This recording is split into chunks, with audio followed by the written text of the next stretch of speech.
आइए हम सभी लोग अपने आँखों को बंद करेंगे और प्रार्थना करेंगे।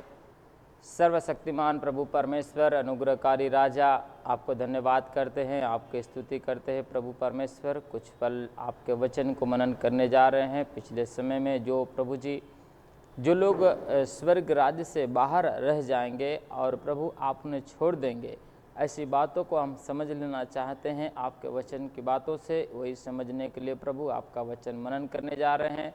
और जितने लोग प्रभु जी वचन को सुने और प्रभु जी हालेलुया ध्यान दे, प्रभु आपका आत्मा उनके जीवन में कार्य करने पाए और हम सबको समझने का अनुग्रह दे दीजिएगा, ऐसी प्रार्थना करते प्रभु परमेश्वर पिता। सारा महिमा आपको देते हैं, प्रभु यीशु मसीह के नाम से मांग लेते हैं, आमीन आमीन हालेलुया।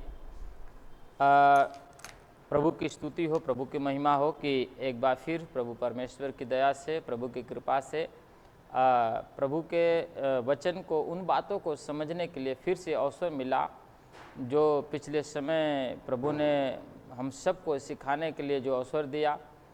कि ऐसे कई लोग हैं जो कि प्रभु यीशु मसीह जब न्याय के वक्त स्वर्ग में लेने के लिए लाइन लगाएंगे, न्याय होगा तो कई लोग छूट जाएंगे।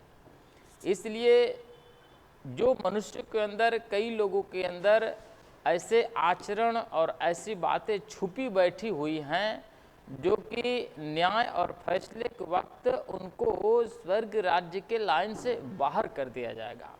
इसलिए प्रभु के प्रेरणा से हम उसी वचन को और उन्हीं बातों को समझने के लिए आज का एक बार फिर से प्रभु के पास आ पाए हैं। इसलिए पिछले सत्र में जो हमने देखा कि जो लोग कुत्ते का स्वभाव जिनके अंदर है, उनको प्रभु छोड़ देंगे, वो बाहर रहेंगे, स्वर्ग में नहीं जा पाएंगे। तो और भी उसमें कई बातें हैं, इसलिए आगे के बातों को हम आज मनन करेंगे। आप सब लोग प्रार्थना से और प्रभु के भय में, प्रभु के उपस्थिति में बैठे रहे। आइए हम वचन को पढ़ेंगे।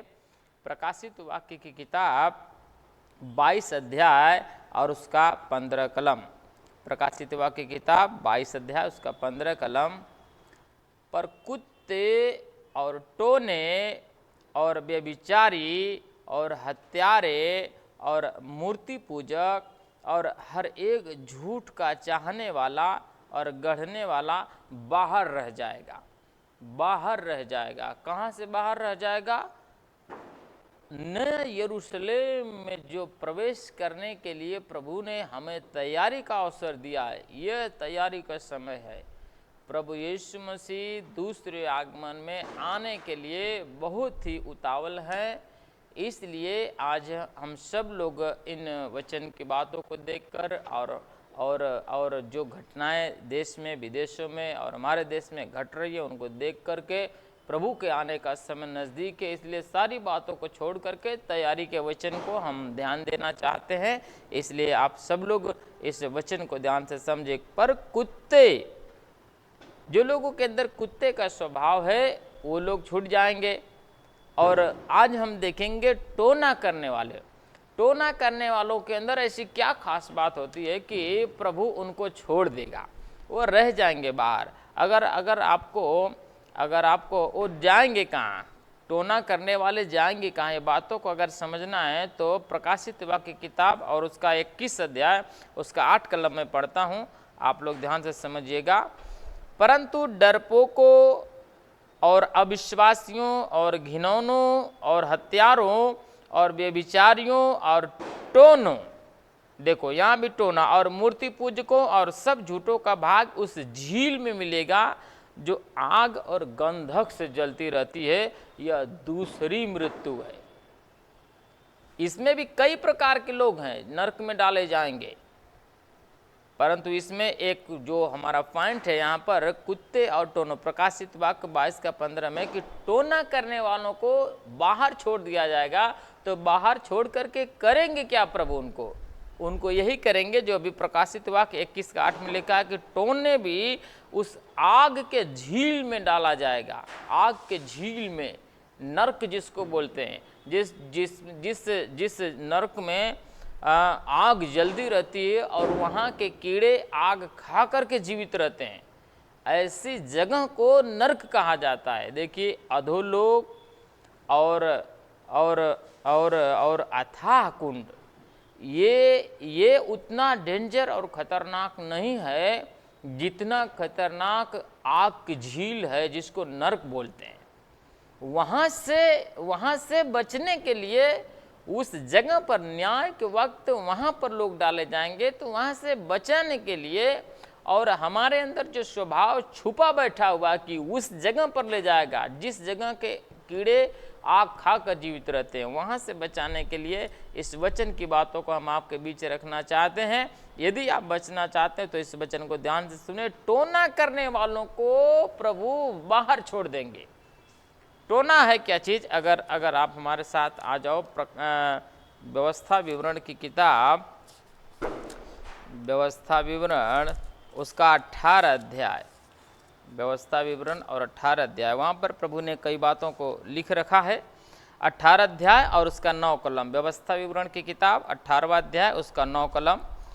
जब तू उस देश में पहुँचे जो तेरा परमेश्वर यहोवा तुझे देता है, तब वहाँ की जातियों के अनुसार घिनौना काम करना न सीखना।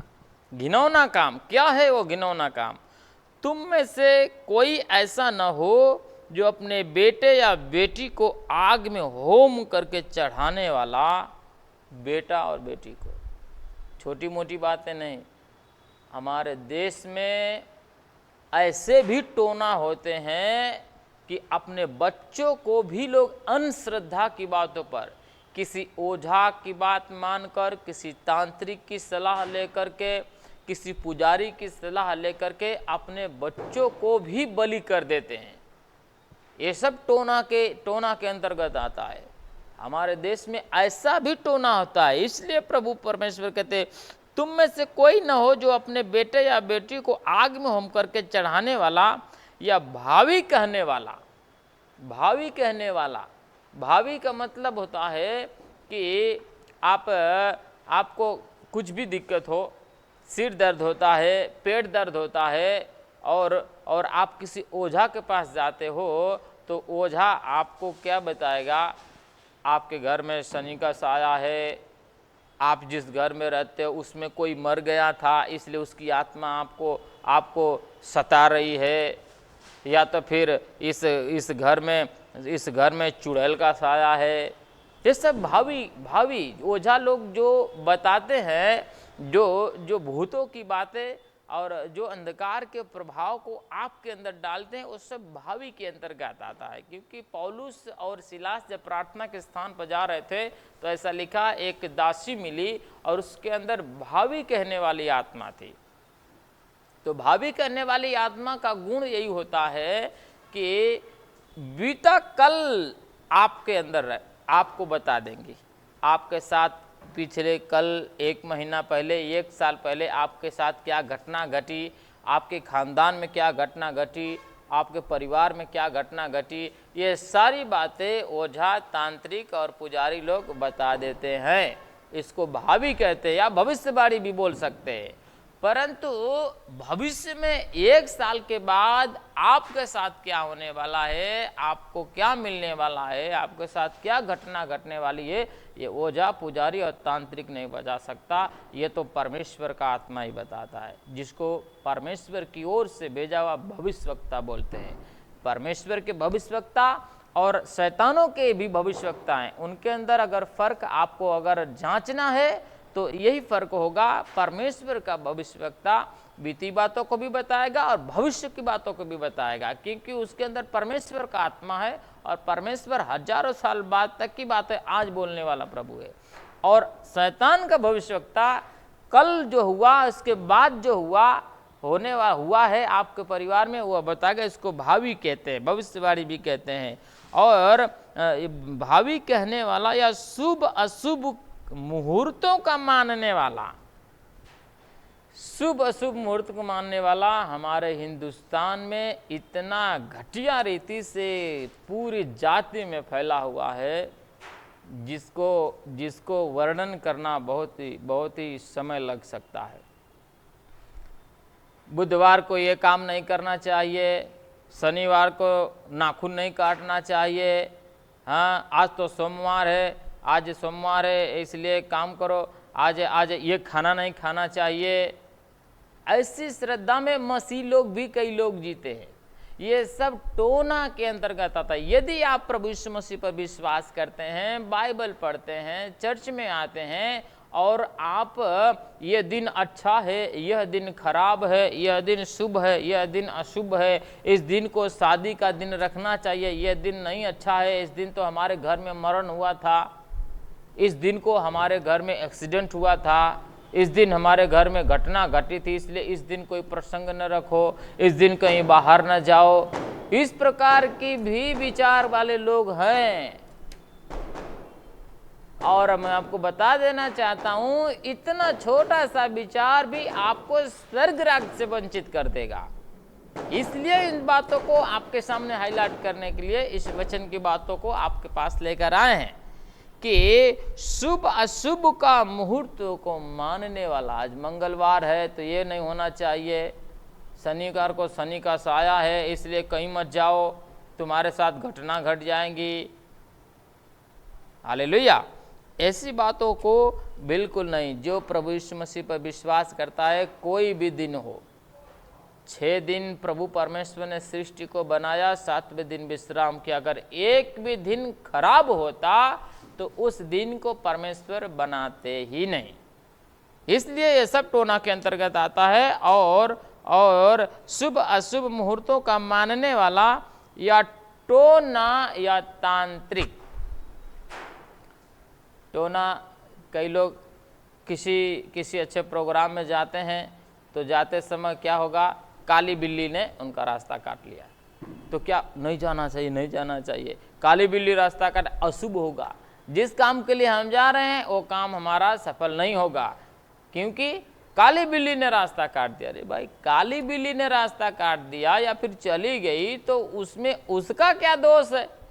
तुम्हारा प्रभु परमेश्वर इसलिए तुम्हारे साथ नहीं है। अगर काली बिल्ली तुम्हारा नुकसान कर देती है तो तुम्हारा प्रभु कहाँ है? इसीलिए ऐसे भ्रम में भी कई लोग हैं, मसीह लोग वर्षों से चर्च में आते हैं, ऐसे लोगों को भी ये अशुभ हो गया, इसलिए यहाँ पर हम जा रहे हैं, अब एक काम करो, आज नहीं जाएंगे कल जाएंगे। इस घर में रहते हैं तो हमारा पैसा नहीं टिकता है और हमारे धंधे में नुकसान होता है। ये सब टोना के अंतर्गत आता है। यदि आपके अंदर इस प्रकार का विश्वास है, काली बिल्ली रास्ता काट देती है तो आप अपना डिसीजन बदल देते हो, डर जाते हो, ऐसा विश्वास रखते हो कि हमारे साथ अशुभ होगा। आपके अंदर टोना का स्वभाव है, टोना के अंतर्गत आता है। ये सारी बातें हमें प्रभु के वचन से दूर कर देंगी और प्रभु के राज्य से दूर कर देंगी। छोटी छोटी बातें हैं, कहते हैं, आपने कहीं सुना होगा, छोटी छोटी बातें और बड़े बड़े परिणाम। छोटी छोटी कमियां बड़े बड़े परिमाण को क्या कर रही हैं? रोक रही हैं। बड़े बड़े आशीषों को रोक रही हैं, परमेश्वर की कृपा को रोक रही हैं। मसीह लोगों के अंदर छोटी छोटी बातों को, ये दिन अच्छा नहीं है, ये दिन अच्छा है, ये काली बिल्ली रास्ता काट देती है, शुभ है, ये अशुभ है। शुभ अशुभ को कई लोग तो जब शादी भी रखते हैं तो क्या करते हैं, पंडित के पास जाएंगे और मुहूर्त निकालेंगे तो पंडित क्या करेगा, मुहूर्त निकालेगा और क्या बोलेगा कि भाई ये तारीख से ये तारीख तक अच्छा दिन नहीं है, फिर एक काम करो, इस तारीख से इस तारीख तक। मसीह लोगों की बात कर रहे हैं, दुनिया वालों को तो प्रभु के वचन में मालूम नहीं, इसलिए उनको क्या पता शुभ और अशुभ क्या होता है। मसीह लोग भी ऐसी बातों में पंडित के पास जाएंगे और क्या बोलेगा पंडित, इस तारीख से इस तारीख तक इस महीने में राशि अच्छा नहीं है, इसलिए आपके बेटे की शादी इस महीने में नहीं हो सकती, अगले महीने से अशुभ दिन खत्म होगा। अब यूपी में खरमास मलमास से सारी बातें बोला जाता है और इस दिन से अच्छे दिन चालू होंगे, इसलिए आपको क्या करना है, इस तारीख तक अपने बच्चों की शादी रखो, ये प्रसंग रखो, इस प्रकार का आप प्रोग्राम रखो। ऐसी बातों को आप पूछना भी हमारे अंदर टोना का स्वभाव, ये सब टोना के अंतर्गत आता है। ये मसीह लोग छोटी छोटी बातों को मनन नहीं करते, इसलिए आज उनके अंदर ये बातें बैठी पड़ी हैं जो कि लोगों को आत्मिक जीवन को खा रही हैं। छोटी छोटी बातें, कीड़ा छोटा ही होता है, किसी भी चीज़ों में सड़न में डालते एक छोटा ही कीड़ा होता है, इतना छोटा, लेकिन अगर इतना बड़ा सेब है तो उसको कुतुरते कुतुरते पूरे सेब में इन्फेक्शन डाल देता है, सड़ा देता है, सड़ जाता है। एक कीड़ा भी पड़ गया तो सड़ जाता है। उसी तरह से मनुष्यों के चरित्र में, उनके जीवन में और हमारे विश्वास में एक भी अगर पापी स्वभाव अगर छुपा बैठा हुआ है तो हमारे सारे विचारों और हमारे सारी पवित्रताइयों को कुतड़ कुतड़ करके उसमें इन्फेक्शन डाल देता है। इसीलिए अनंत जीवन की बातों को छोड़ करके पहले हम जो लोग बाहर रह जाएंगे, इन लोगों के लिए आपके पास प्रभु का वचन लेकर आए हैं। आपको अगर प्रभु में स्वर्ग जाने की इच्छा है, अगर परमेश्वर प्रभु यीशु के आगमन में उठाए जाने के लिए और न्याय के बाद स्वर्ग में जाने के लिए अगर आपके अंदर ऐसा बोझ है, आप चाहते हैं, तो आप इस वचन पर प्रभु के विश्वास करके इसको ध्यान से मनन करने की कोशिश करें।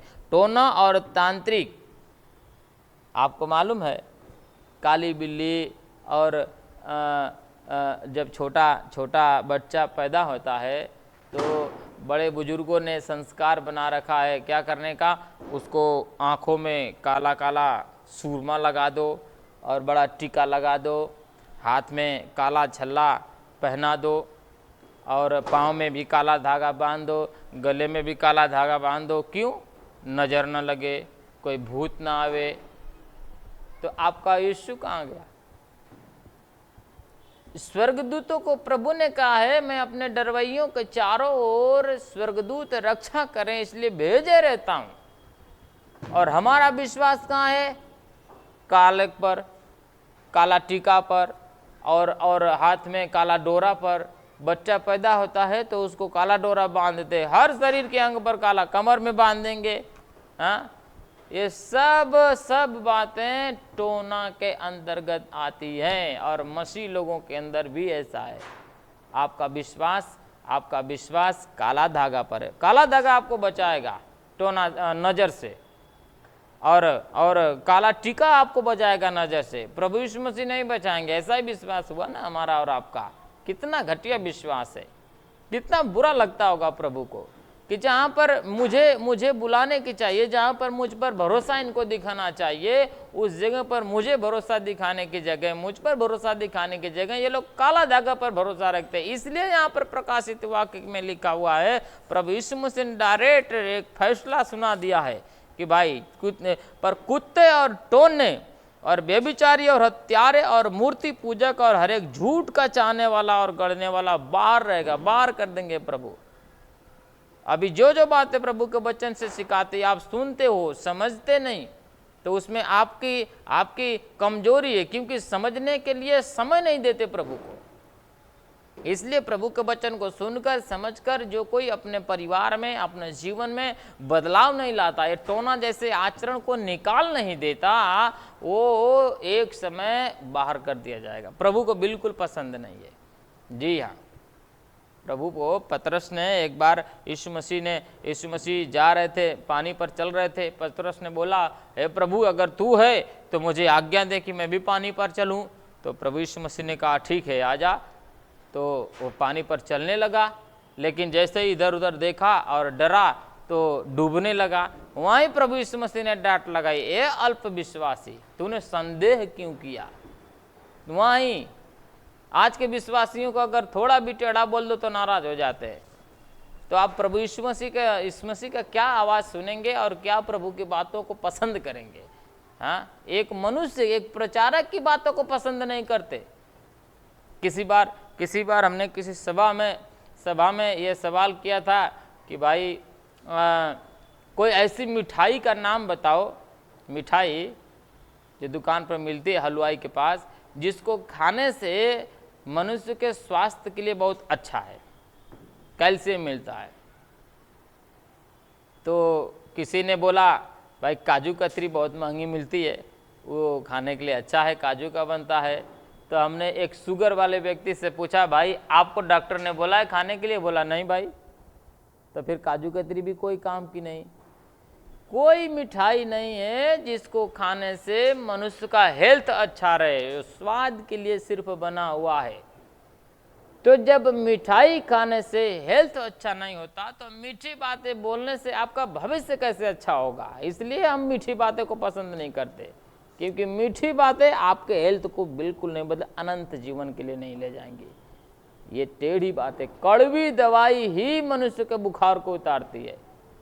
मुंह में खाते हैं दवाई, कड़वी लगती है, लेकिन पेट में चले जाने के बाद सिर दर्द चला जाता है, बुखार चला जाता है। यदि आपको कड़वी बातें पसंद है, कड़वी बातें पसंद हैं, तो आप अवश्य अनंत जीवन के लिए प्रभु के पीछे तैयार होंगे, अपने आप को समर्पित करेंगे। इसलिए कई लोग जब शादी किसी स्त्री को अगर बच्चा पैदा हुआ हो और क्या करते हैं लोग, अंधश्रद्धा की जगह उसके तकिए के नीचे खिला रखेंगे और उसके सिर में गले में भी काला धागा बांधेंगे, खिला रखेंगे, लोहा रखेंगे। क्यों? क्योंकि उसका शरीर अभी नाजुक है, कोई भूत कोई प्रेत आकर के उसको अगर छू दिया तो ज़्यादा बीमार हो जाएगी, दुर्घटना हो जाएगी।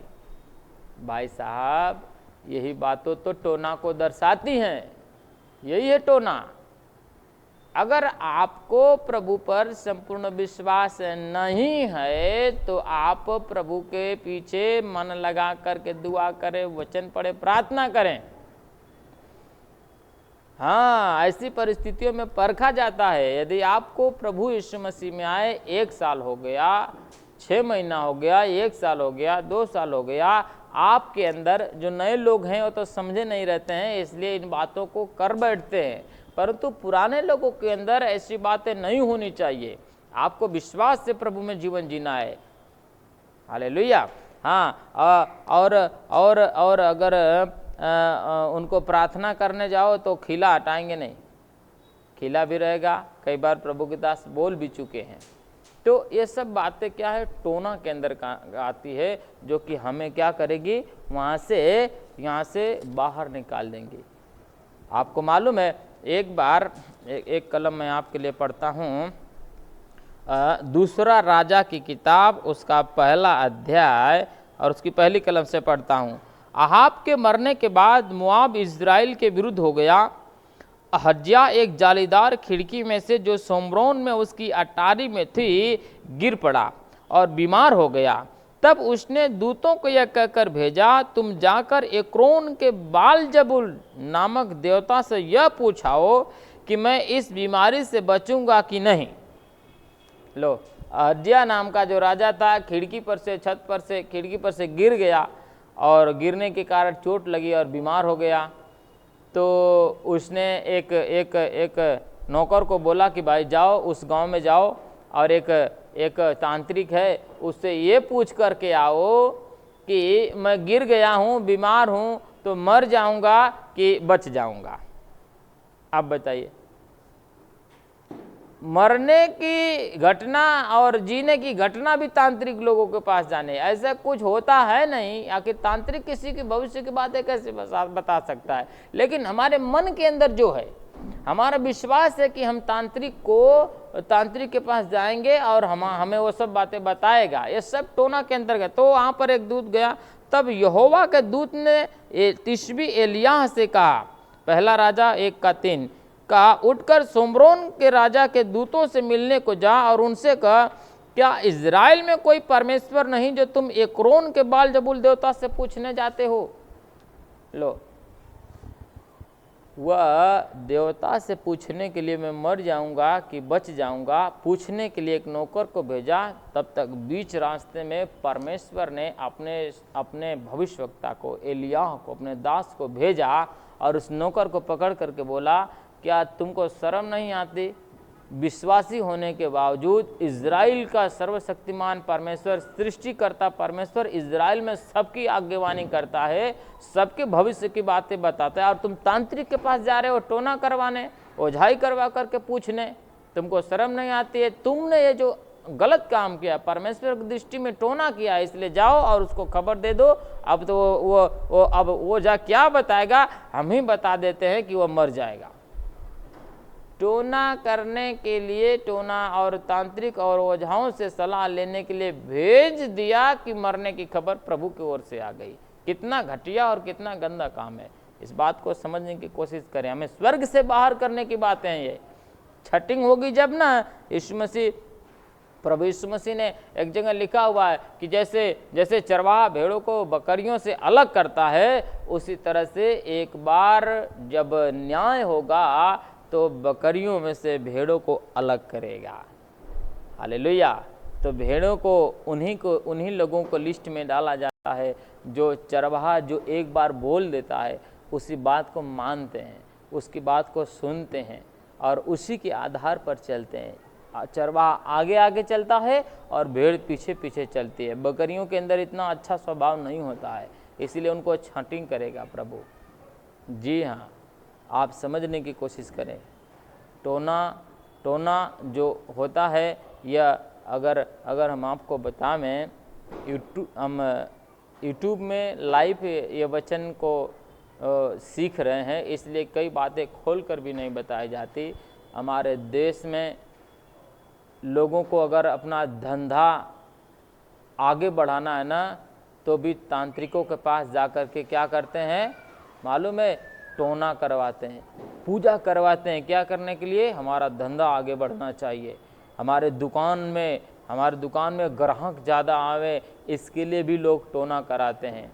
और ये तो बात खैर है ही, जो लोग बॉलीवुड वाले हैं, जो लोगों को सक्सेस चाहिए क्रिकेटरों में, और इन लोगों को तो छोड़ो, जब इलेक्शन होता है ना, जब इलेक्शन होता है उस टाइम नेता लोग भी जो सबसे बड़े से बड़े तांत्रिक होते हैं उनको इकट्ठा करवाते हैं और उनको ऐसी पूजा करवाते हैं कि आप हमारे लिए हम जीत जामें, ऐसा पूजा करो, ऐसा टोना करो। ये सब टोना के अंतर्गत आता है। हमारे देश में ऐसा होता है, इसीलिए तो इन सभी साम्राज्य को प्रभु यीशु मसीह खत्म करने वाले हैं और एक ही राज्य होगा, नया यरूशलेम का 1000 साल का। आप लोगों को बताना चाहते हैं, ये सब टोना के अंतर्गत आता है। सारी बातें हम खोलकर बोलना नहीं चाहते। हाँ, टोना के बारे में अगर आपको थोड़ी सी हम बताएं, ये बड़े बड़े व्यापारी और नेताओं के अंदर ये टोना की आत्मा कैसे काम करती है, इसके बारे में थोड़ा सा प्रकाशित वाक्य में हम आपको बता देते हैं थोड़ा, ताकि आपको समझ में आ जावे। ये देखो, प्रकाशित वाक्य की किताब 18 अध्याय और उसका दूसरा कलम। प्रकाशित वाक्य की किताब 18 अध्याय और उसका दूसरा कलम।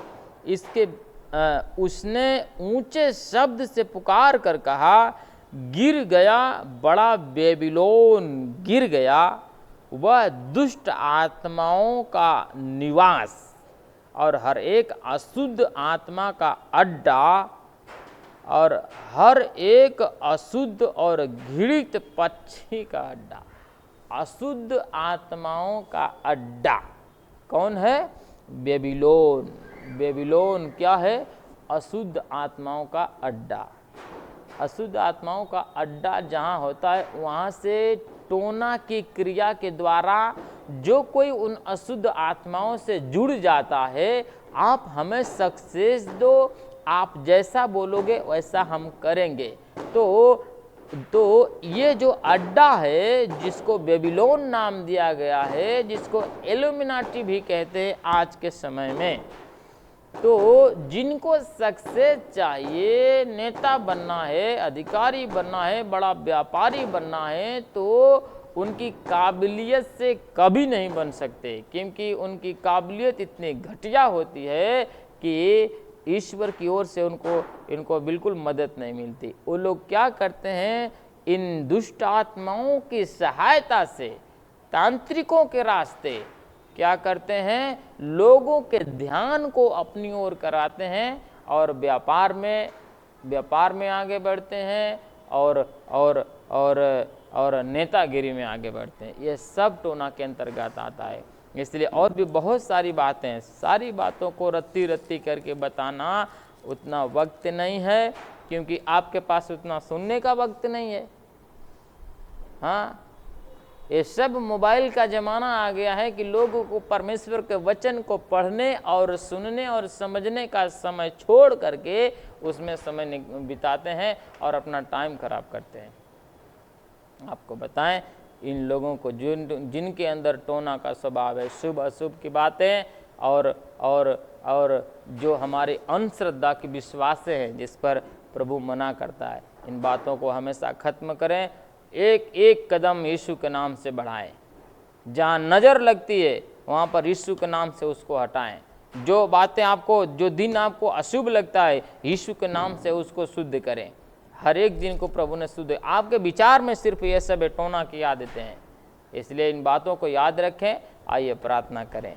सर्वशक्तिमान प्रभु परमेश्वर, अनुग्रहकारी राजा, हम आपको धन्यवाद करते हैं पिता परमेश्वर, आपने जो पवित्र वचन में आज हम सबको सीखने का अवसर दिया कि जो लोग टोना करने वाले हैं प्रभु जी, अंत के समय में प्रभु जी जब छटिंग होगा आप उनको बाहर छोड़ देंगे।